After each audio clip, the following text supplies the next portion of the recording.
L'interview romaine avec Cyprien Viette.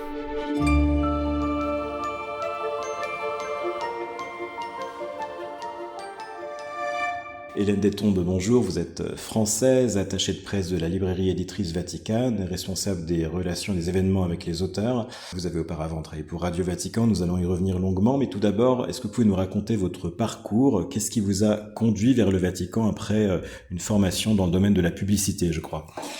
La Providence m'a conduit au Vatican. La Providence est une rencontre. Je suis arrivée à Rome en 1997.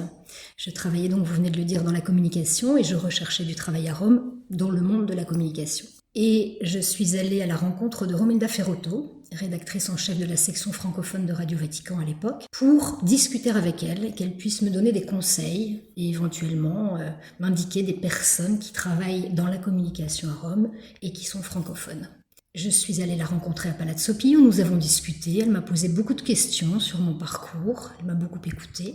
Et puis, elle m'a demandé, est-ce que je peux m'absenter une dizaine de minutes? Est-ce que vous pouvez m'attendre? Bien sûr. Elle s'est absentée 10 minutes, un quart d'heure. Étrange. Elle est revenue et, à son retour, elle m'a proposé un stage. En fait, elle était allée rencontrer le père Lombardi, à l'époque directeur des programmes, pour lui demander si elle pouvait me proposer ce stage. Elle m'a proposé un stage et ça a été le début de l'aventure. Donc j'ai découvert le monde du journalisme que je ne connaissais pas et c'est devenu une passion. Donc de stagiaire, je suis devenue pigiste et ensuite journaliste et j'ai découvert à la fois ce métier et le Vatican. Vous êtes arrivé en 1997, vous avez vécu les 8 dernières années du pontificat de Jean-Paul II. Comment se passait le travail à la radio dans ce contexte assez difficile d'un pape souffrant et malade? Est-ce que vous avez eu l'occasion aussi de le rencontrer personnellement dans cette période? Alors je n'ai pas eu l'occasion de le rencontrer, mais nous suivions de très près toutes ses activités, ses discours, ses homélies, sa maladie. C'était très particulier parce que il y a une phrase que j'aime beaucoup de Leonard Cohen qui dit « Il y a une faille en toute chose, c'est par là qu'entre la lumière ». Et c'est exactement ce que je percevais de cette fin de pontificat. Un pape malade, très affaibli physiquement, mais qui dégageait une lumière et une force incroyables. Et à travers sa maladie, sa vulnérabilité, le message était transmis différemment. Il résonnait différemment, avec une force incroyable. Et j'ai vécu un moment absolument incroyable. Il y a eu toutes ces années où on guettait son état de santé, sa voix, quand il s'exprimait. On guettait vraiment ses intonations. Et puis il y a eu son décès.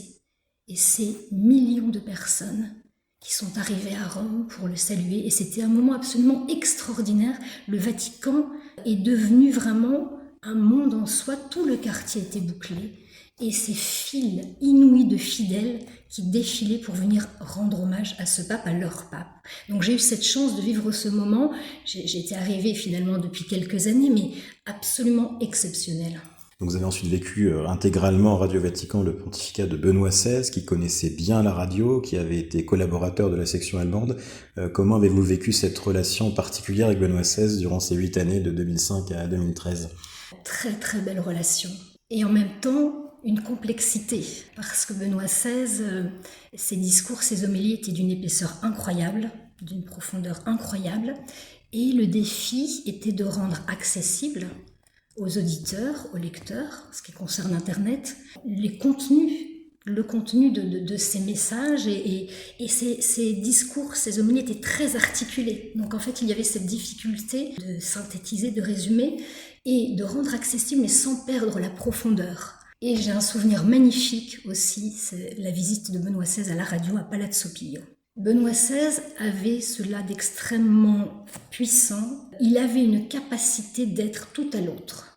Et il avait un regard, quand il regardait les personnes, il était entièrement consacré à cette personne. Et il y avait dans ce regard une douceur, une intelligence. Et il nous a fait ce cadeau de venir rencontrer non seulement toutes les rédactions, mais la rédaction francophone de Radio Vatican. Et cet homme qui avait un tel savoir, une telle intelligence, était en même temps lui aussi avait une vulnérabilité. Alors c'est quelqu'un qui n'a pas été compris, beaucoup n'ont pas compris son pontificat, parce qu'il était beaucoup dans la réserve.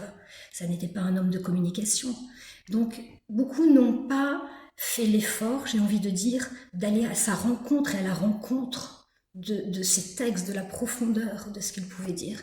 Mais ça a été vraiment des années extrêmement riches d'un point de vue intellectuel et spirituel. Donc évidemment, sa renonciation, le 11 février 2013, il y a 13 ans, a été un séisme. Comment avez-vous vécu cette période de transformation et ce début de pontificat de François qui a été assez bouleversant pour la communication du Vatican ? Alors la renonciation a été un choc. Personne ne s'y attendait. Il a fallu déjà digérer la nouvelle et ensuite agir pour être à l'antenne le mieux possible. Donc ça, c'est en ce qui concerne la renonciation. Et puis, il y a eu ensuite l'arrivée du pape François, un pontificat totalement différent. Le pape François, homme de communication, homme de l'image, de l'improvisation. Donc les médias du Vatican ont dû s'adapter. Il fallait être très très vigilant, c'est-à-dire que nous avions les discours à l'avance. Il a fallu guetter chaque mot pour être sûr qu'il n'y avait pas d'ajout, de suppression. Et puis, ce qu'il y a eu aussi avec le pontificat du pape François, c'est que ce pontificat coïncidait avec l'émergence des réseaux sociaux. C'est-à-dire qu'il a fallu communiquer différemment, s'adapter à une nouvelle manière de travailler. Le pape François était l'homme des réseaux sociaux, le pape des réseaux sociaux aussi. Il avait des phrases marquantes. Donc ça a été vraiment un immense changement qui était lié à sa personne, mais aussi au fait que le monde de la communication était en train d'évoluer de manière extrêmement importante. On avait de nouveaux outils de communication.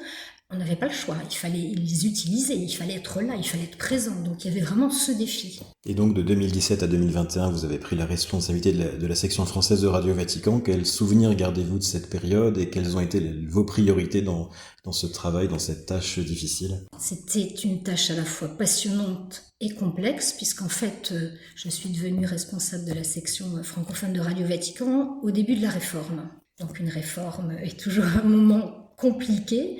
Il a fallu tenir des positions, c'est-à-dire que je tenais absolument à maintenir une certaine ligne éditoriale qui est l'ADN de Radio Vatican et plus encore de la section francophone de Radio Vatican. C'est-à-dire, nous étions les seuls au monde à traiter de l'actualité vaticane, religieuse et internationale, en nous appuyant à la fois sur des journalistes basés dans différents pays, mais aussi sur des religieux sur le terrain, et donc qui avaient une information que beaucoup n'avaient pas, ce qui nous a permis d'être au courant d'événements bien avant d'autres. Par exemple, l'arrivée de Daesh dans la plaine de Ninive, nous avons été, dans le monde francophone, les premiers à en parler. Donc il y avait ce défi de tenir cette ligne éditoriale en laquelle je croyais profondément, qu'il y ait vraiment un climat, une sorte de souffle. Donc ça a été vraiment une priorité aussi de faire en sorte de maintenir, de conserver ce travail d'équipe. Quels ont été les interviews, les voyages les plus marquants que vous avez vécus dans ces années à Radio Vatican ? Au niveau des interviews, il y en a eu énormément. J'en citerai deux, très différentes. J'ai interrogé un jour un homme, un ancien alcoolique qui venait du monde de la rue, qui avait été accueilli par une association, qui logeait donc dans un appartement avec de jeunes actifs et qui m'expliquait son parcours. Et sortir de la rue, ça paraît simple mais c'est très complexe parce qu'il y a des réflexes. Et au terme de l'entretien, il m'explique qu'une des choses qu'il a sauvées, c'est la poésie et qu'il est devenu lui-même poète.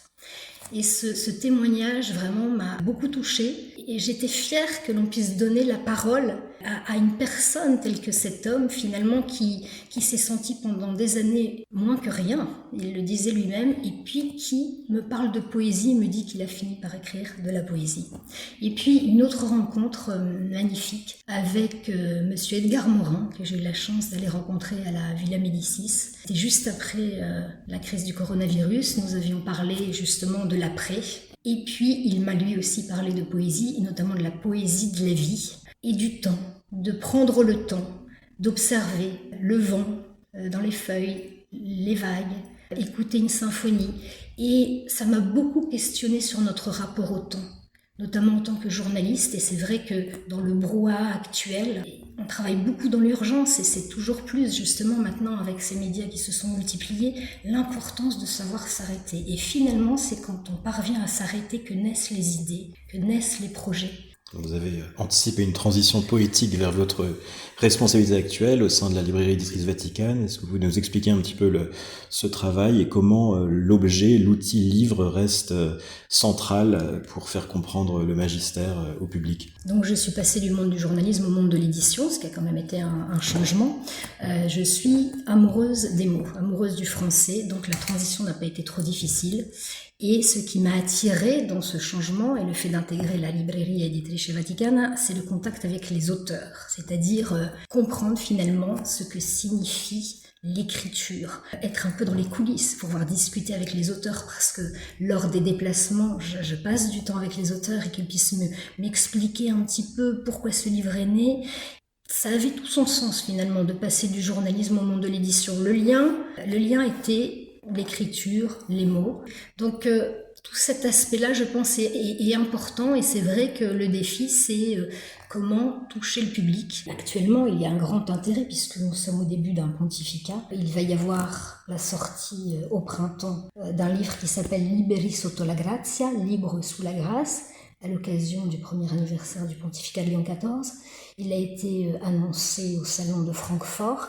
Il y a un intérêt, mais c'est à nous aussi de faire l'effort de créer cet intérêt. Donner envie de découvrir les grandes lignes d'un pontificat, des textes du pape, en l'occurrence concernant ce livre, du texte de pape Léon XIV lorsqu'il était prieur de l'ordre de Saint-Augustin. Donc ça permet aussi de mieux comprendre qui il est et quelles peuvent être finalement les grandes lignes de son pontificat. Et vous êtes vous-même une amoureuse des mots, vous avez aussi votre jardin secret dans la poésie, dans la chanson. Comment vous vivez cette passion aussi à titre personnel, au-delà de votre travail dans le monde de l'édition? Oui, j'aime beaucoup la lecture et j'aime aussi l'écriture. Donc c'est vrai, oui, j'écris des poésies, des textes de chansons et d'autres choses. Et c'est une manière de m'exprimer, c'est une manière de transmettre ma vie intérieure. Ça a été d'un grand secours, notamment dans les moments difficiles où à travers l'écriture j'ai pu exprimer certaines choses. C'est un grand bonheur et c'est aussi, contrairement à l'écriture journalistique, un immense espace de créativité. C'est-à-dire que lorsque j'écris une poésie, un texte de chanson ou un roman, j'ai une totale liberté. Je peux imaginer des personnages, je peux faire jouer les mots, faire des rimes. Et donc l'écriture occupe une grande place dans ma vie, c'est vrai. Je pense que quand on écrit, on se livre beaucoup. Et quand on écrit, finalement, on n'est jamais seul. L'écriture est un compagnon de route qui permet de mieux se connaître et qui permet aussi de transmettre des émotions et d'entrer en contact avec les autres d'une autre manière. Et ce que j'apprécie vraiment énormément, c'est cet espace de créativité. Tout est possible. L'interview romaine avec Cyprien Viette.